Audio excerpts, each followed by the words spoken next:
All right, hi everyone. Just gonna go ahead and get things started here today for the conference. My name is Amir Ghodrati, and I'm presenting the first session.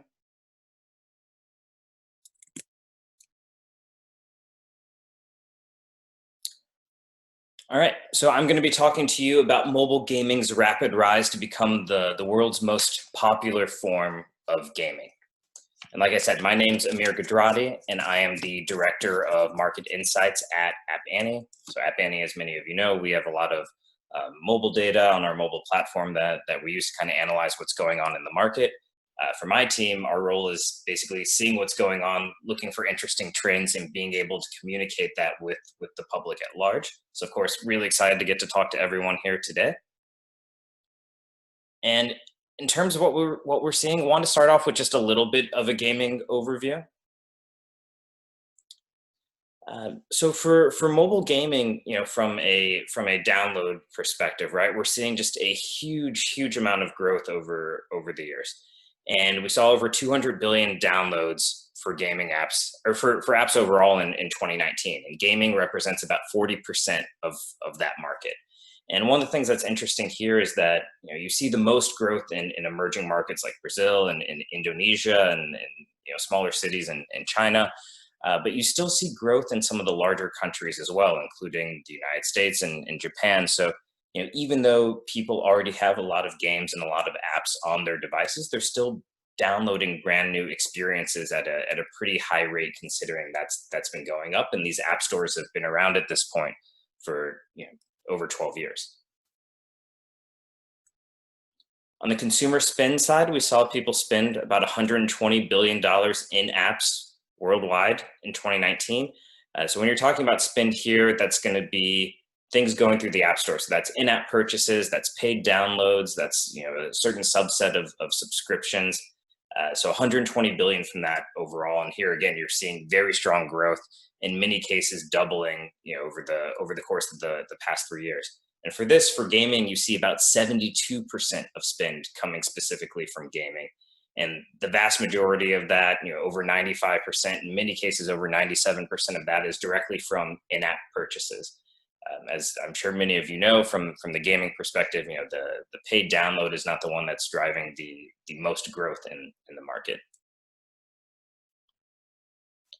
And then when we're looking at gaming overall, right, we see that gaming generated about $85 billion worth of consumer spend in 2019, and that was more than all these other forms of mobile game, or all these other forms of gaming combined, right? So home console, PC, Mac gaming, handheld console, you add together all the spend on games, all of those together, and mobile gaming is still 25% larger than that market. And we're expecting mobile gaming on its own to surpass $100 billion in consumer spend by the end of 2020.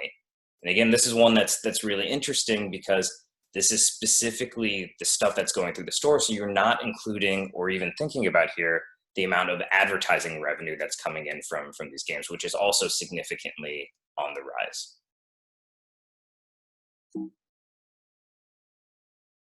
Okay, and when we're talking about where a lot of this growth is coming from, right? From the downloads perspective, as you would expect, a lot of it's coming from the casual side, especially for arcades.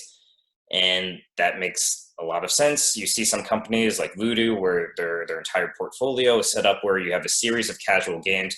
You're having users jump from casual game to casual game to casual game, right? You can have cases where you can have an individual game that's going to be successful, but a lot of times what happens is people will play a game, they'll play it for a while, and then they'll move on to the next one. And if you can at least keep them within your whole suite of apps, then you're going to be able to have a successful strategy there overall. And so you're going to have fewer people or fewer downloads of core and casino games when you're thinking about that.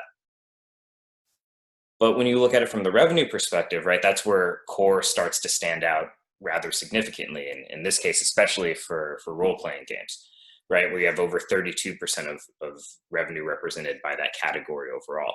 And so for here, you're going to get the longer sessions, you're going to get more time. And so as a result, you're going to get more in-depth experiences and more revenue as well. The casino games, right, that represented only 2% of downloads, but 10% of spend. So you see apps like Coinmaster being some of the standouts there.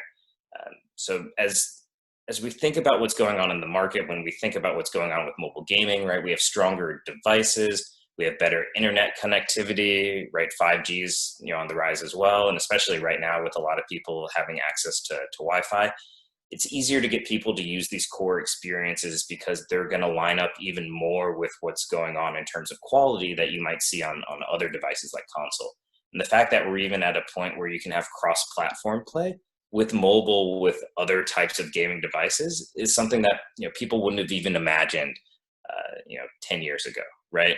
And what we're seeing is these trends have always been going on, but they're taking a really big jump over the past couple of years, especially with that battle royale genre. Okay, so obviously COVID-19, really big impact on the world overall in 2020, and wanted to talk about specifically how it's impacting gaming as well. So specifically looking at the US, but you're seeing a lot of similar trends worldwide. We saw weekly mobile game downloads reach 120 million in the US during COVID-19. So here you're looking at the weekly average of January and February and how that compares to March and some of the specific weeks in April. And so what we're seeing, overall for these peak weeks is about a 25% bump in terms of the number of downloads that you're getting from a variety of games. And you're not just seeing this bump in terms of the downloads, you're also seeing this bump in terms of the searches. And if you look at Google Trends search history for best mobile game and other things similar to that, people are looking for various forms of entertainment and ways to pass the time. And so this is a really good time to be able to get more people into your game and more people using that experience. And one of the things that I'd heard from some people that we had talked to in industry before is they were potentially expecting mobile usage to decrease because of consoles and PC and people having exposure to things in their home, other types of devices. But not only are we seeing increased number of downloads, we're also seeing an increased amount of time spent in these mobile games as well. So the amount of time spent in games in the US jumped up 15% since basically we started impacting our lives with what's going on in COVID and started seeing shelter in place.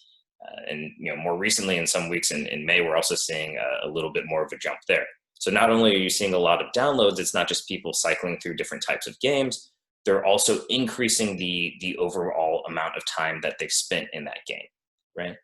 And I would say the most interesting one that we saw is actually the consumer spend went up as well. So weekly mobile consumer spend reached at $1.450 million in the US during COVID-19.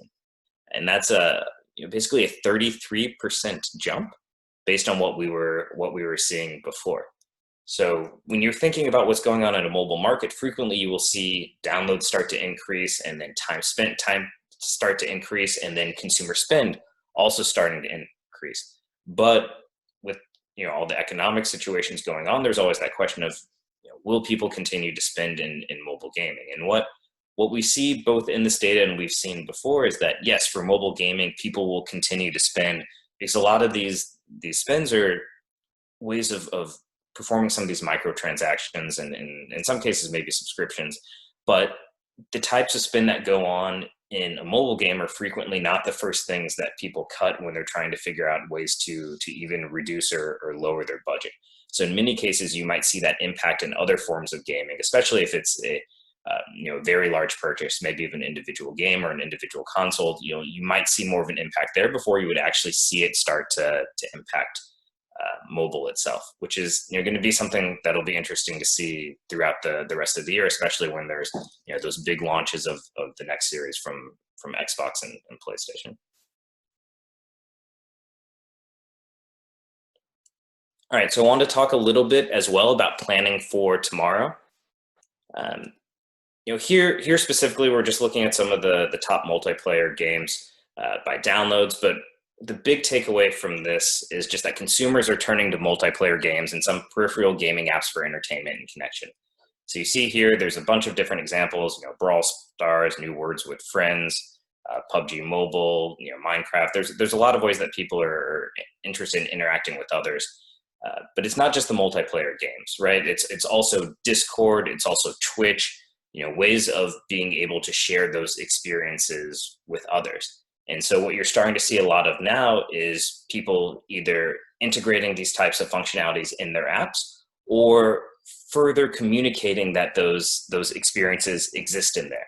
So for example, if you know that a lot of people are interested in communicating with others via gaming and you don't have multiplayer functionality, or I shouldn't say multiplayer functionality, you don't have communication functionality within your game, what other services might they be using and how do they know to find those services? The more savvy of users are going to be aware of Discord, they're going to be aware of other types of engagement. They might communicate through Zoom, they might try and communicate through Snapchat or other things like that. But not every gamer is necessarily going to be aware of that. So even if it's not something that you have within your game, if you want people to use your game, it's helpful to know that they have the ability to do that within that experience. We're also seeing a big increase in terms of puzzle games and board games, things that people might frequently do together physically before, but they're not able to do as much currently. So there's a big increase in demand for that type of gaming and that type of experience. And this is a really good time to be able to capitalize on that. And what I would say in general for what's going on with COVID is that we were already seeing these trends in mobile, and this has just accelerated everything that's going on. And you're seeing this in terms of communication apps. You're seeing this in food delivery. You're seeing this across the board with mobile apps. It's not just gaming. It's a big overall trend. And what I would say is, when people are able to go back outside more frequently and interact with others more frequently, some of the time spent will drop off a little bit. You're never going to spend as much time using your mobile device and playing games as you will when you're shelter in place, right? But what we expect to happen and what we've seen historically is once you get used to some of these ways of gaming and interacting with each other and you enjoy that experience, when it eventually levels off, it'll level off at a place that was much higher than it was originally. So you're still going to see a big bump, and that big bump is going to last for a very long time. Okay, and just in terms of some of the things we're seeing for the ways that people have been leveraging data to understand what people want, I already talked a little bit about making it social, so including and highlighting multiplayer options. Another big aspect of this is you want to make your social work for you, right? So setting it up so that there are natural points where people might be able to take screenshots, make it easy for them to share on Twitter or Snapchat or Instagram. I'm sure you've seen a lot of things where people are showing what's going on in Animal Crossing, just in general, different areas that they've built and kind of sending out messages about that. There's the ability to do that in other games that maybe had been a little bit more on the back burner, but should definitely be a big priority right now, because that can help with a large amount of user acquisition, just bringing more people in, but it also makes people feel more connected to the worlds and the games that they're in, right? App Store optimization side, make sure you're using the right terms to make your game stand out from the crowd. There's millions of games that exist on the stores. It's not always necessarily easy to do that, but we've seen people update their app names. We've seen them update their descriptions. We've seen them update their screenshots. Again, just highlighting the features that are most relevant and most important to people right now. There's also definitely a big opportunity for partnerships, right? So identifying relevant partnerships that will help you expand your user base, whether that's another game in a different country, so you can help have additional global appeal, especially if you're trying to enter a market like China. It's hard to do that, obviously, on your own. But that's something you can do where you can mutually help out another game that's trying to expand into your market as well. But this is also something that can be very useful for non-gaming apps. So we already talked about Discord. We already talked about Twitch. Another example is if you want people to be able to have some sort of experience with your app, again, you could have even partnerships with some of these social services. So, again, mentioned Snapchat before, but that's another good example of you want to figure out where you can get people to learn about your game, but also where they can communicate with each other while using it.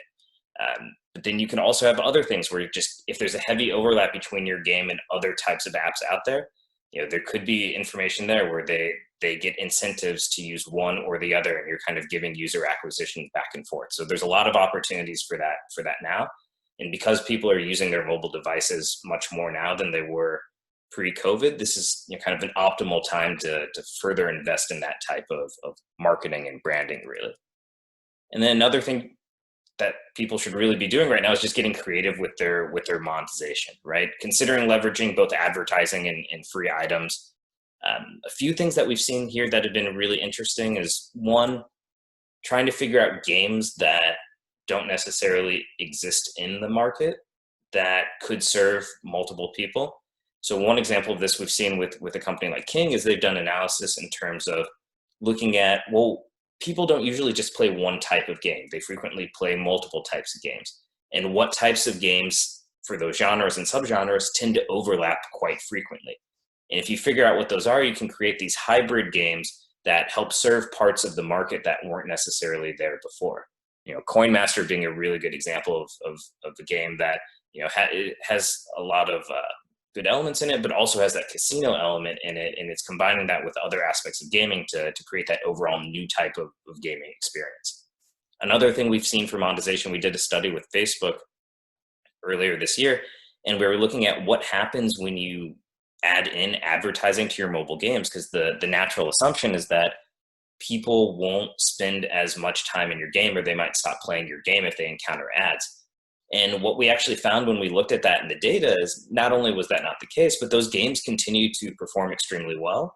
And in many cases, most of them were able to expand their overall pie in terms of the amount of revenue that they were bringing in, because they were getting not only the consumer spend from those who are willing to play games, but then they have the hybrid monetization where they're also able to show advertising to people who are not the ones that are spending in those games. And if you advertise in the right way and you put it in natural breaks in the game flow, then people aren't going to be as upset with the experience. And if you do it in a rewarded video format, frequently you're going to get it where people are even potentially happy with the experience. We saw a couple examples with core games that were trying to diversify their revenue stream. And so they started showing ads and they were using rewarded video and giving out free items in the game. And it was really interesting because not only did they generate more money from advertising to help in addition to the consumer spend, but the advertising dollars actually helped increase the amount that people were spending in the game itself. Because with these free items, people were trying out the free items, seeing the value of the free items, and then increasing their overall amount of spend. So not only were they happy to see the ads, they were also spending more overall, which is not what you would have expected, before doing a study like that. So that's something that I think would be extremely important to consider right now. And that also helps diversify your portfolio in the sense that, if we do get to a point where people start spending less money in games, you're at least able to generate some revenue from the advertising side. So you're not wholly dependent on one or the other. But the big thing right now is just serving games that are for the things that people want in the way that they want it. Make sure they're able to communicate with others. And of course, whatever monetization strategy you're trying to do the one that works best for you. But just remember, it's always going to be really hard on mobile to succeed if you just have a pure paid download. Even if that's something that people are used to paying for in other versions, right? Just moving over a board game and only offering paid download versions of it, probably not the optimal way of being able to generate the most revenue right now. And of course, all this information comes from App Annie, our mobile data and insights platform. We help create winning mobile strategies for those trying to achieve excellence. You can always look at appannie.com for a bunch of free data and blog posts and insights into the market that we have there. So this is just a small subset of things that I've talked about today. And what I would also say is, if I'm going to see if we have a little bit of time to answer a couple questions here, but if we don't, feel free to email me at amir@appannie.com. I've been at App Annie for about 7 years, and when you're there that long, you get one of those email addresses where it's just your first name at the name of the company. So it's really easy to remember, amir@appannie.com.